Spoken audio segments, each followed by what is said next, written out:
Quantum computing is on the brink of revolutionizing technology, and one university is boldly stepping into this uncharted territory. San Francisco State University, SFSU, has become the first California State University, CSU campus to join the prestigious IBM Quantum Network, a move that's not just groundbreaking, but also controversially positions it as a pioneer in a field that's still shrouded in mystery for many. But here's where it gets even more intriguing. This partnership isn't just about prestige. It's about democratizing access to a technology that could redefine industries. And this is the part most people miss. It's not just about research. It's about preparing the workforce of tomorrow, today. Through this collaboration, SFSU students and researchers gain unprecedented access to IBM's quantum computing systems via two Department of Energy DOE-supported initiatives at Oak Ridge National Laboratory, ORNL, and Lawrence Berkeley National Laboratory, LBNL. These labs, acting as IBM Quantum Innovation Centers, serve as gateways to cutting-edge hardware that's otherwise inaccessible.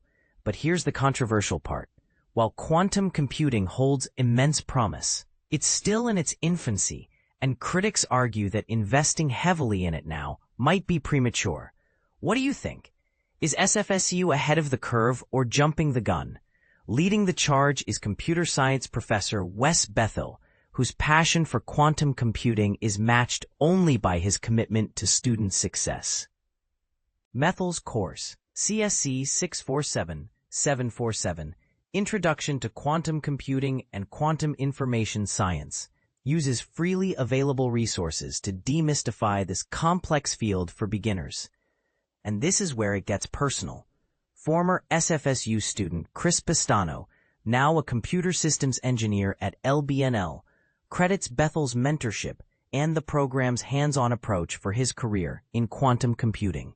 The idea of being part of something so early and transformative was irresistible, Pestano explains. It's like being part of the computer revolution post-World War II, but with even more potential. Bethel's vision extends beyond the classroom. We're not just teaching quantum computing, we're building a pipeline of skilled professionals, he says.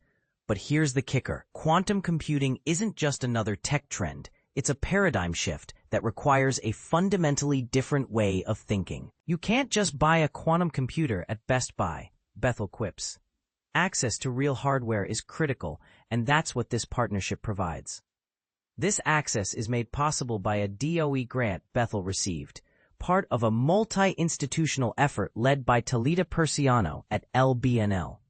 The grant not only funds research, but also facilitates agreements for supercomputing centers to use IBM's high-end quantum hardware.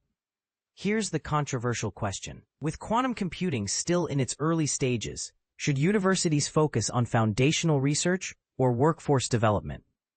Bethel's approach does both, but it's a delicate balance. For students like Pestano, the impact is undeniable. After taking Bethel's quantum computing class, he completed a master's thesis that led to a job at LBNL. Dr. Bethel's ability to connect students with industry leaders was a game-changer, Pestano notes. And this is the part that sparks debate. Is quantum computing a niche field for the elite, or can it truly become mainstream? Bethel believes the latter, and SFSU's program is his proof of concept.